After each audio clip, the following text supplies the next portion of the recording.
ரெடியா? கோயிலுக்கு போகணும். இரு லெவின், இன்னும் 1 hour இருக்கு.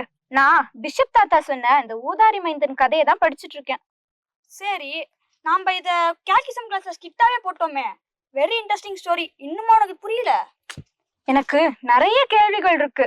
பிஷப் தாத்தா இன்னும் காணோம். தோ பிஷப் தாத்தாவே வராரே. நீங்க சொன்ன ஊதாரி மைந்தன் கதையை தான் தாத்தா படிச்சுட்டு இருக்கேன். Very good. பிஷப் தாத்தா, எனக்கு ஒரு டவுட். சொல்லுங்க.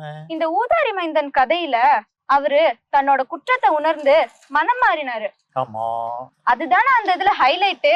ஆமா, அந்த மனம் மாற்றம் வரணும் அப்படின்னா ரொம்ப முக்கியமானது அவர் தன் குற்றத்தை ஏற்றுக்கொண்டார். ஏன் அப்படின்னு சொன்னா, அந்த உதாரண மகன் கதையை நினைச்சு பாருங்க. அவர் சாக்கடையில் இருக்காரு. அப்பா வீட்டை நினைச்சு பாக்குறாரு. நான் எழுந்து செல்வேன் அப்படின்னு ஒரு முடிவும் பண்றாரு. முடிவு பண்ணிட்டு அவரு போய், அப்பா நான் தப்பு பண்ணிட்டேன் அப்படின்னு சொன்னா ஏத்துவார். அப்போ நல்லாதான் இருந்தேன், மற்றவங்களை எடுத்துட்டாங்க, இவங்க தான் எனக்கு எடுத்துட்டாங்க அப்படின்னு மற்றவங்களை எல்லாம் சொல்லி காட்டி இருந்தா என்ன பண்ணிருப்பாரு? ஏற்க மாட்டாரு. காரணம் அப்போ மனமாற்றத்துக்கு மிக முக்கியமானது என்னுடைய சாக்கடை நிலைமைக்கு நான் தான் காரணம். மற்றவங்க என்ன இந்த சூழ்நிலைக்கு கொண்டு வந்திருக்கலாம், மற்றவங்க என்ன திட்டிருக்கலாம், மற்றவங்க என்ன பேசியிருக்கலாம், ஏதோ ஒன்று பண்ணியிருக்கலாம், மற்றவங்க எனக்கு கெட்ட பழக்கத்தை எல்லாம் உருவாக்கி இருக்கலாம்.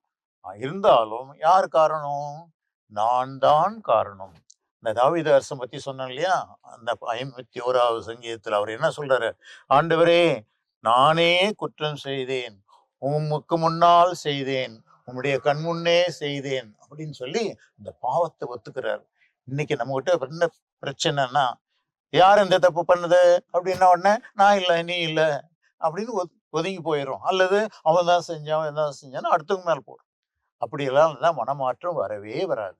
நான் தான் தவறு செய்தேன் அப்படின்ற குற்றத்தை ஏற்றுக்கொண்டால் மனம் மாறலாம். அதனால மனமாற்றத்துக்கு முதல் காரணம் நான் குற்றம் நிலையில இருக்கிறேன்றதை ஏத்துக்கணும்.